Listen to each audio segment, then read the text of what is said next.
வணக்க நண்பர்களே, இந்த வீடியோவில் நம்ம என்ன செய்தி பார்க்க போகிறோம்னா, காதல் திரைப்படத்தினுடைய சிறுவன் ஞாபகம் இருக்கா? கராண்டினியில் இப்போதைய நிலைமை எப்படி இருக்கிறான்னு பாருங்க.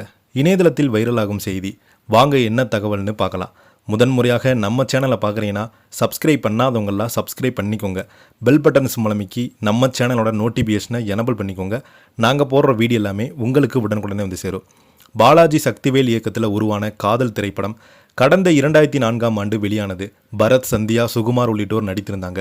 அந்த படம் மெகா பிளாக்பஸ்டர் ஆகி அனைவருக்குமே திரைத்துறையில் புதிய வாழ்க்கை கொடுத்தது. அவர்களிடம் அப்போதைக்கு அதீத கவனம் இருந்தவங்க அந்த படத்தில் கராண்டி என்ற கேரக்டரில் நடித்தவங்க தான் சிறுவன். அவருடைய தற்போதைய நிலைமை குறித்து தெரிய வந்திருக்கிறது. சங்கரிடம் உதவி இயக்குனராக இருந்த சாமுராய் படத்தை இயக்கிய இயக்குனர் அறிமுகமானார் பாலாஜி சக்திவேல். அந்த படத்துக்கு பிறகு அவர் இயக்கிய படம் தான் காதல். உண்மை சம்பவத்தை அடிப்படையாக வைத்து உருவாக்கப்பட்டிருந்த அந்த படம் மெகா ஹிட்டானது மட்டுமின்றி பலருமே உலுக்கியது என்றே சொல்ல வேண்டும். அந்த படத்தில் தான் பரத், சந்தியா உள்ளிட்டோருக்கு சினிமாவில் புதிய வாழ்க்கை உருவானதுன்னே சொல்லலாம். அந்த படத்தின் மூலம் அடையாளப்பட்டவர்களின் ஒருவர் அருண் என்கிற சிறுவன் கராட்டாண்டி என்ற கேரக்டரில் ஏற்று தனது ரகலையான நடிப்பை வெளிப்படுத்தியிருந்தார். அந்த படத்தின் வெற்றிக்கு பிறகு சிவகாசி உள்ளிட்ட படங்களில் நடிச்சிருந்தார்.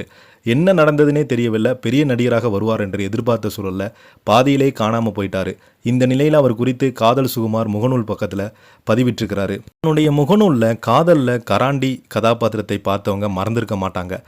காதல் அருண் மதுரை வட்டார வழக்கில் அவன் அடிக்கும் லூட்டிக்கு அரங்கம் அதிர்ந்தும். இதாங்க ஃபுல் டப் பெப்சி என்ற பம்பிடத்துலையும் பரத்தை தேடி அலையும் சித்தப்ப கூட்டத்தில் மாட்டிக்கொண்டு பூரா மராட்டி ஆளுகளாக இருக்காங்க. ஏதோ சம்பவம் நடந்திருக்கிற பெரிய வேதனையில் அவங்க அலைந்ததுக்காக இருக்கட்டும் ரகலை செய்வாங்க. 5 வருடங்கள் முன்னதாக காதல் திருமணம், அண்ணனே உங்கள் தலைமையில் வரவேற்பு நடக்கும் என்று சொன்னாங்க. அதன் பின்பு அழகிய பெண் குழந்தை பிறந்து 4 வயதாகிறது. எல்கேஜி சேர்த்திருக்கிறான்.